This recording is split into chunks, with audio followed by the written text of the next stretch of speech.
Well, I'd like to welcome everyone to Joan DeCruz's Capstone defense. It's been a tremendous amount of work, and we're very happy to be here with you this morning, Joan, as you present your project. And before we get started, I would just like to introduce the other members in the room. And I'll introduce myself first. I'm Kathleen Raymond, and I'm the chair of Joan's Capstone Project Committee and also Director of Graduate Programs here at the College of Nursing at ETSU. And I would like to introduce Dr. Judy Rice, who's a member of Joan's committee, and Dr. Lee Powers, who is also a member of Joan's committee. So the three of us have worked with Joan.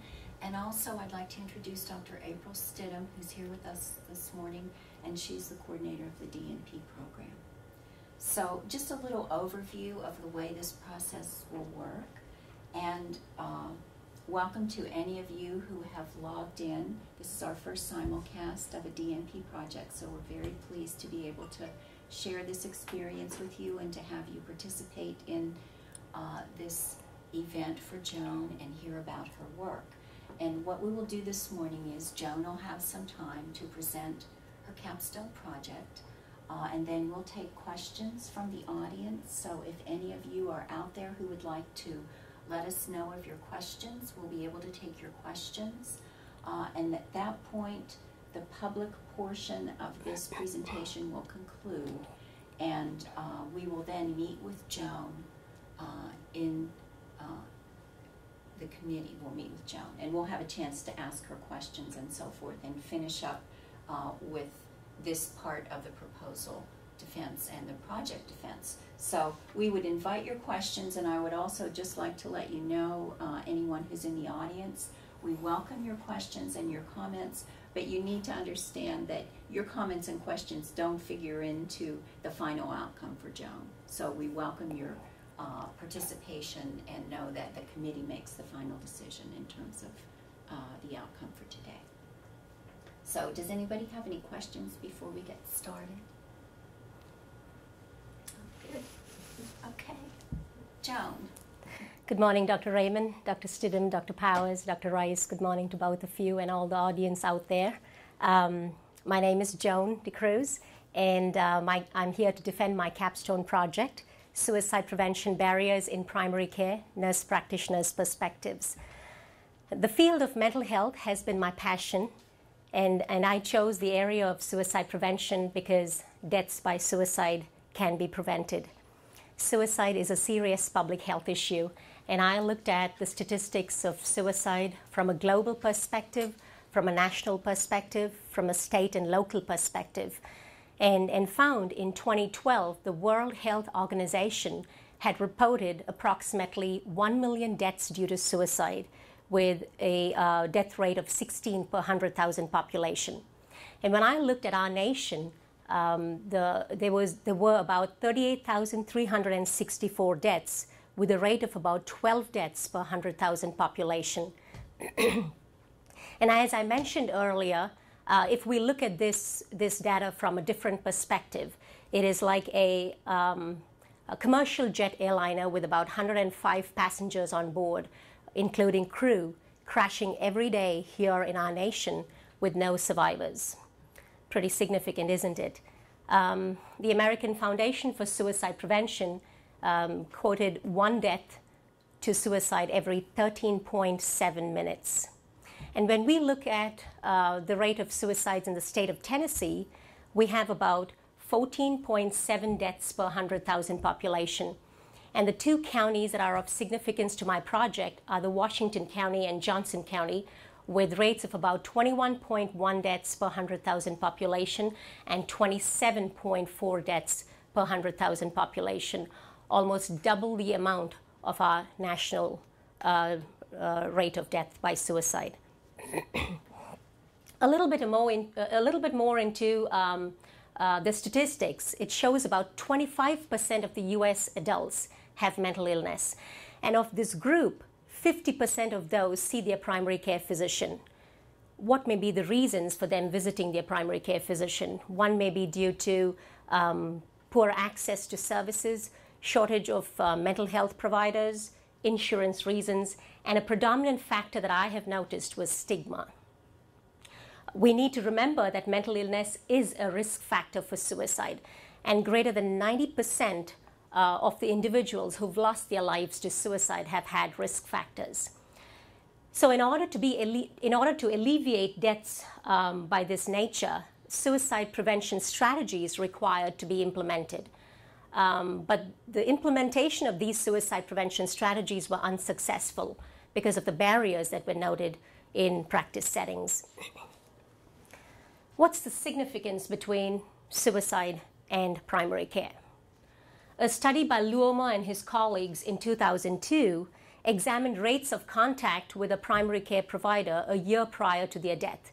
And this study was done across all age groups. It was noted across all age groups anywhere between a range from 20% up to 76% had contact with their primary care provider a year prior to their death. Another study done in the United Kingdom by Pearson and his colleagues, they did a retrospective chart review of 247 patient records, and they wanted to identify the contact of these individuals with their general practitioners, and they use the term general practitioners in the United Kingdom as what we call them primary care providers here in the United States. And on review of those records, they found that a majority of these individuals have had contact with their primary care, with their general practitioner a year prior to their death. And about half of these patient records, when viewed, had contact with their general practitioners 30 days prior to their death, and 1/6 of them had contact with their GPs a week prior to their death. So it's also significant in other countries also. 88% had contact with their primary care providers here in the United States, according to DeHay and his colleagues in 2009. And Bostwick and Rackley in 2012 reported that the primary care providers have become the first-line defense to fight against suicide-related deaths. With this huge public health issue, a plan was needed to be able to alleviate deaths caused by this nature. And so the Department of Health and Human Services had put together a recommendation, a plan, a national strategic suicide prevention plan, and it was lately revised in 2012. And the objectives of this plan were to increase awareness in the community, to decrease stigma, to increase training, to improve access, to decrease access to lethal means, to implement suicide prevention strategies in primary care settings, and to improve media portrayal of the whole suicide aspect. Another National Action Alliance for Suicide Prevention looked at suicide prevention from 3 critical factors. One factor was believing that suicide can be eliminated by improving care and improving access to services. 2, systems management by setting achievable goals in practice settings in order to increase training and knowledge and to be able to institute policies and protocols in practice settings. And 3, evidence-based practice for clinical practice by adapting a screening not only for depression but also for suicide in a hospital setting, in a primary care setting, in a mental health setting, and in crisis response settings. The Tennessee Suicide Prevention Network followed closely on the heels of our National Strategy for Suicide Prevention. And the Suicide Prevention Resource Center, the American Association of Suicidology, and the American Foundation for Suicide Prevention put together toolkits and webinars and conferences in order to educate practitioners in the area of suicide prevention. Now, having knowledge of all these preventive strategies and all the training will not be fruitful if we are unable to identify the barriers and try to work on them, the barriers that exist in primary care settings. So a literature review was done on the barriers that existed in primary care settings, and I'm going to focus on few important literature that I thought was significant. Stopp and his colleagues in 1999 did a study on the attitudes of family physicians. And some of the physicians felt that discussing the topic of suicide with their patient would heighten the patient's suicidal feelings. Yet others felt that they did not want to offend their patients if they went ahead and talked about the topic of suicide. Still others felt they did not want to broach the topic of suicide with their patients because they themselves felt uncomfortable with the issue. So again, when we look at that, we look at the barriers where physicians' attitudes was one of the barriers. Feldman and his colleagues, in a study done on 152 physicians, this study was done in Rochester, New York, and in Northern California, and they used standardized patients depicting or portraying depression or adjustment disorder. And these patients went into their primary care physicians unannounced within a period of a year.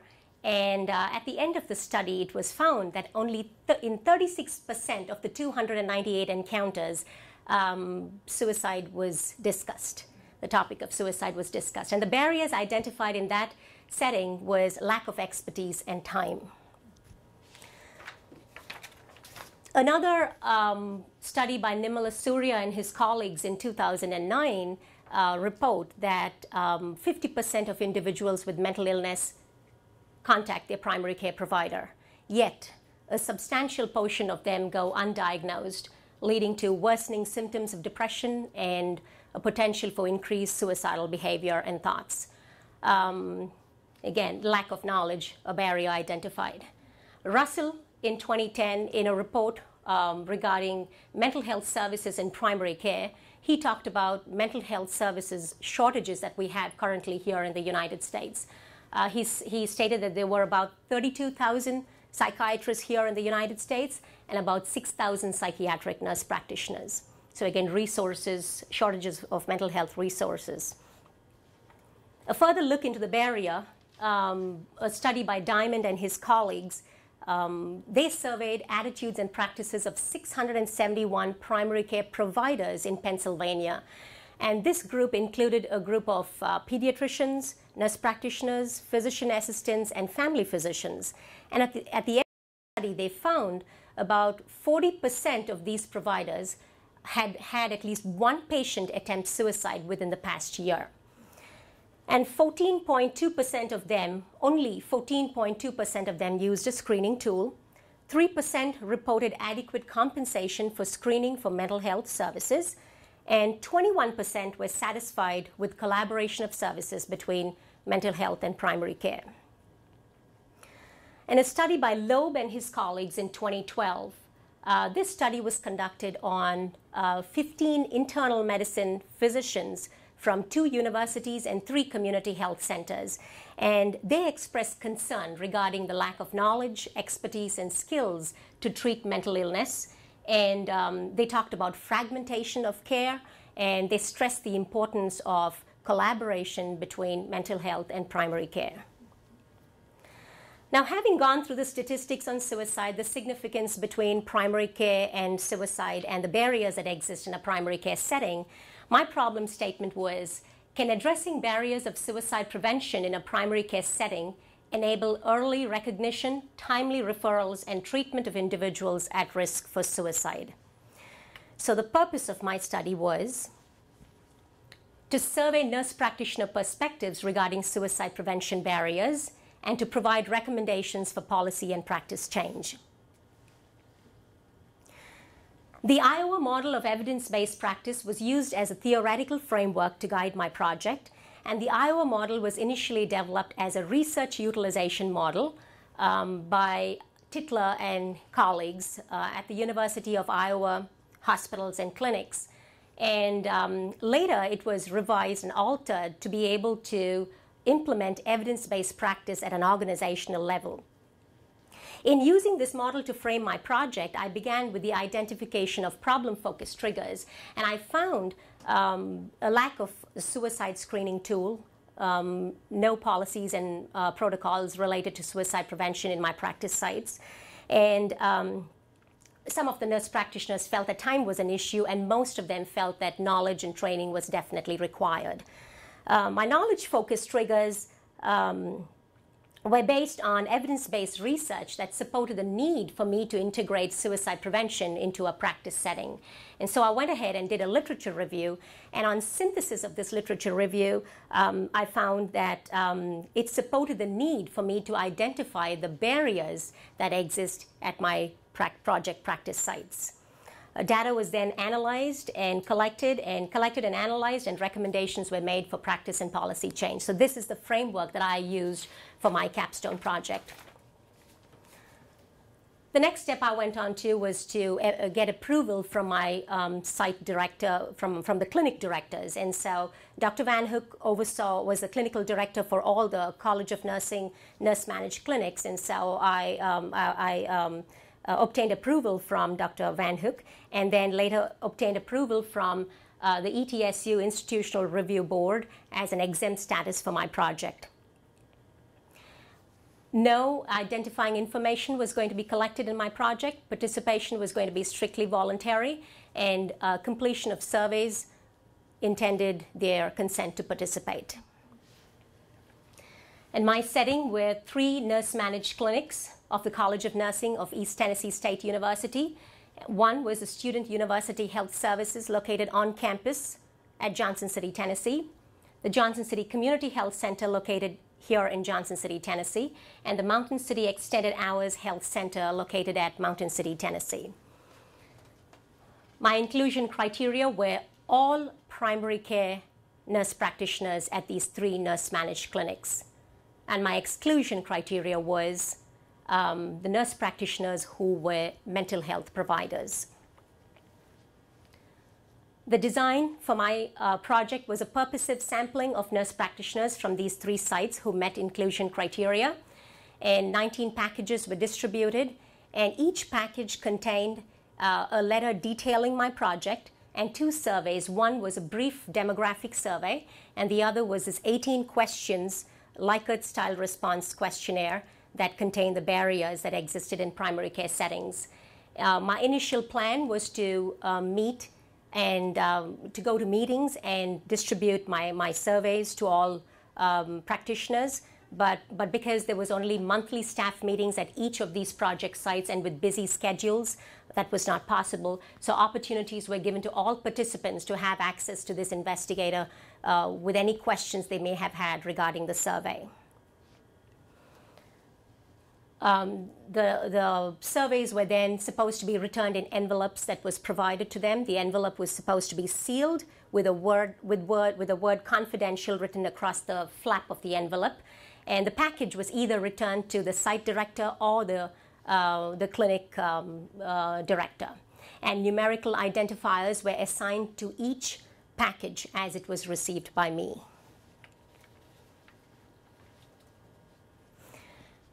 The brief demographic data included variables such as age, gender, education, experience in the area of primary care, and experience as an advanced practice nurse, and a narrative report on the type of training they had regarding suicide prevention. And frequency distributions were calculated for categorical variables, and the mean and standard deviation was calculated for continuous variables. Going on to my provider questionnaire, 18 questions, as I said, was based on the barriers that existed in a primary care setting, and the areas that I focused on were knowledge, training, screening, collaboration, reimbursement of services, policies and protocols, attitudes, and each question was a Likert-style questionnaire that ranged from either strongly agree to strongly disagree. And the data was analyzed using SPSS 2.0 and SAS 9.2 statistical software packages. How did I maintain the safety of my data?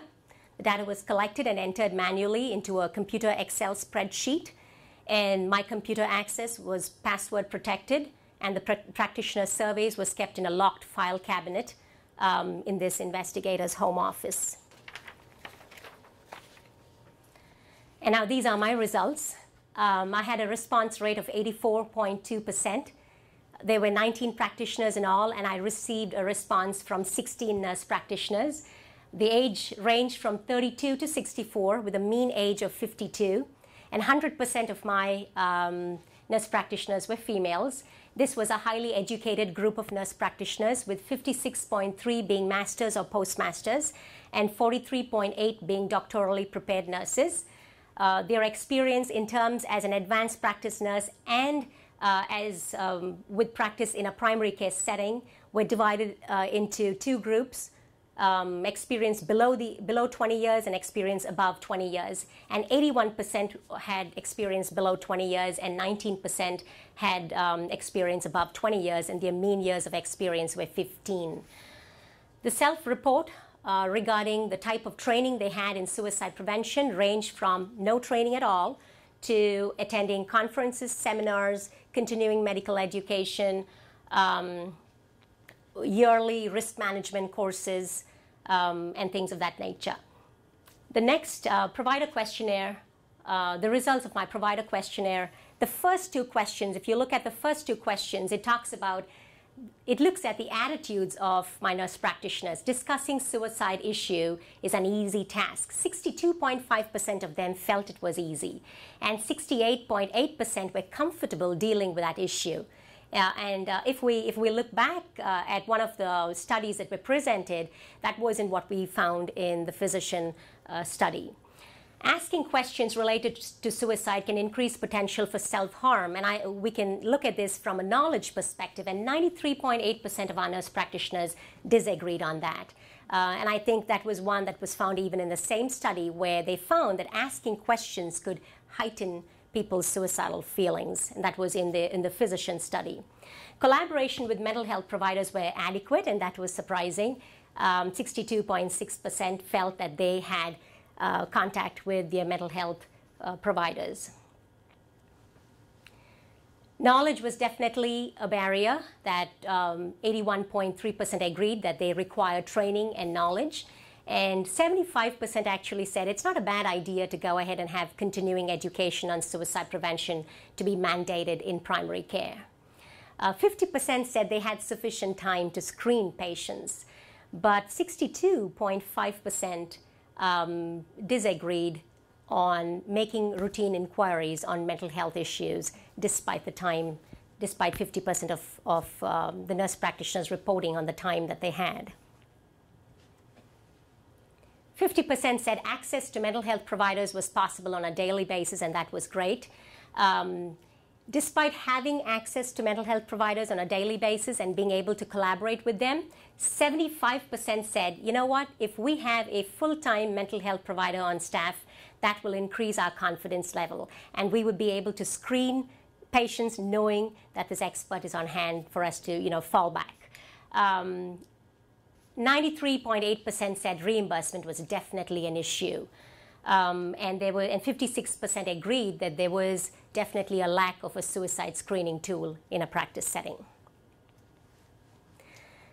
Data was further analyzed in terms of age, experience, and education, and they were divided into two groups. They were divided above the age of 51 and below the age of 51, and questions were analyzed for statistical significance. And it was found, two questions were found to be statistically significant for age. And both the groups agreed that mandating continuing education and reimbursing the practitioners for preventative services is a must. In terms of years of primary care experience, again, above 20 years of experience and below 20 years of experience, both the groups agreed that reimbursement was an issue, and reimbursement of preventative mental health services was definitely needed. In regards to the level of education, groups were divided into the masters and postmasters and the doctorally prepared nurses. Two questions were found to be statistically significant. Where liability was concerned, both the groups agreed that when screening a patient for suicide, it does not increase issues for liability.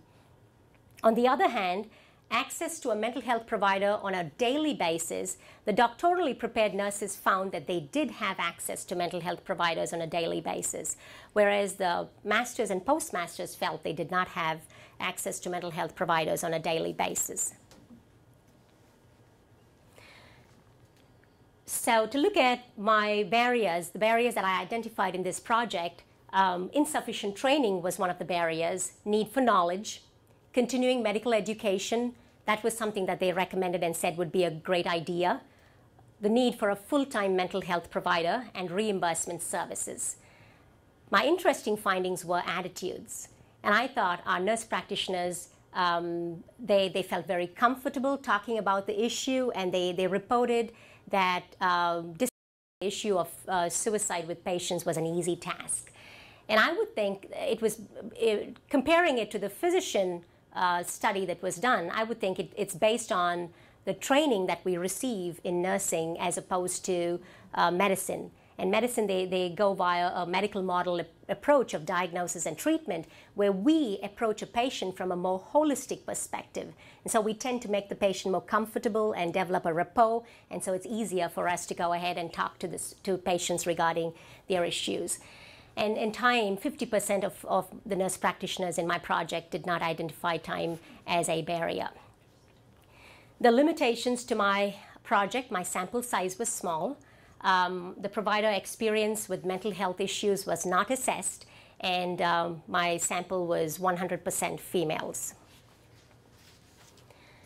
So the recommendations for practice change was based on the Suicide Prevention Toolkit for Rural Primary Care Providers, which included formulating policies and protocols at the 3 practice sites, increasing patient awareness by having posters regarding suicide prevention placed in the patient waiting area, having brochures available where patients can have access to it, and having small little cards with crisis hotline numbers so patients could take it and in the event of a crisis call those hotline numbers. Ongoing yearly provider staff training, integration of suicide screening tools into the electronic medical record, and creating a patient alert system in this medical record in the event they came across a patient who was at risk for suicide. In the event they came across a patient who was at a minimal risk for suicide and then formulated a safety plan, and the patient went home and had a follow-up visit after 1 week, and the patient didn't turn up, then this patient alert system in the electronic medical record would alert the practitioner to contact the patient or his or her relative in order to get the patient back, to re-evaluate the patient and to make sure that the level of risk has dissipated. Providing access to suicide prevention assessment protocols, and I had left copies on the table, and it looks, it's a small little safety card and step-by-step interventions as to what to do once you go ahead and find out a patient is at risk for suicide, from assessment to documentation. And a weekly wellness hour where primary care practitioners could go ahead and sit with the psychiatric nurse practitioner and discuss issues, evidence-based prevention, treatment issues to benefit both patient and the health systems. So the questions I thought of for future research are, will nurse practitioner perspectives regarding collaboration with mental health services differ if not associated within a university setting? Will integration of suicide prevention training into student curricula result in more confident nurse practitioners? Will mandating continuing education on suicide prevention for primary care providers increase provider knowledge? That's my project, and I'm open to questions.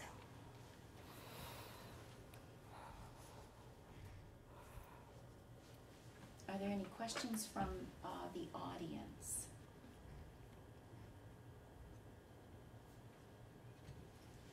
I have a question. Yes.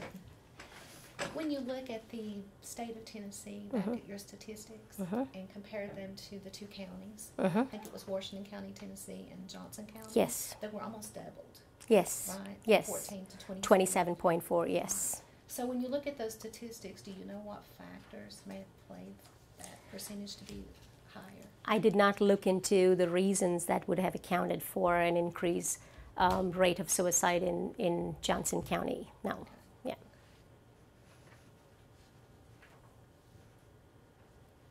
What are your thoughts to the differences in the level of education that the nurses that had their doctorate degree felt like, correct me if I'm wrong, they had access to a mental health provider, whereas the masters and postmasters did not feel that way. Any thoughts? I just thought that was interesting. Yeah, I really, I mean, based on the level of education, I really cannot see a difference in them having, because having access to a mental health care provider would not even, an education, you need not, it doesn't depend on your level of education to have access. And I couldn't figure that out, but I don't know if probably the doctorally prepared nurses had more contacts with mental health care providers and could access them much more easier than masters or postmasters. And that's what I came up with.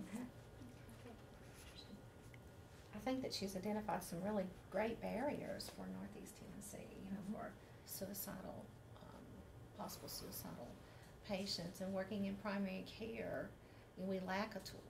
I'm not sure if anyone actually uses a tool in the area, even when I worked in private practice. So it definitely is, something that needs to be looked at. And I feel like that, as nurse practitioners, we definitely have the advantage to begin that conversation. And feeling comfortable about it is very important. And that's what you've found in your study. That's true. We do as comparable to physicians in That's the true. previous literature. So I think that's an advantage for an advanced practice nurse. Yes. That's interesting. Yeah, and your idea of integrating the screening tools into the EMR, I know at our facility that's a very good idea. And if you need it, that would be nice. And to have the red alerts or the alert system in place too is very, because things can get lost so easy and so fast. So you need to have some type of a backup measure, and I think that's really good. And posting the information in flyers and brochures and little cards you talked about would be helpful. Yes. So you have to get some type of media involved, some type of public relations. Yeah, and the Tennessee Suicide Prevention, the Northeast Regional committee that we have here, they would be very willing to go ahead and give you brochures and posters regarding suicide prevention. Did you mention that to the clinic directors? I have not met with the clinic directors to talk about the results, and I would definitely talk to them about it. Yeah. Well, I think that concludes the public portion of our of Joan's presentation. So we will thank everyone for attending, and thank you, Joan, for your presentation. And if you'll stick around, the committee wants to meet with you and talk further. Thank you. Thank you, everybody. Thanks.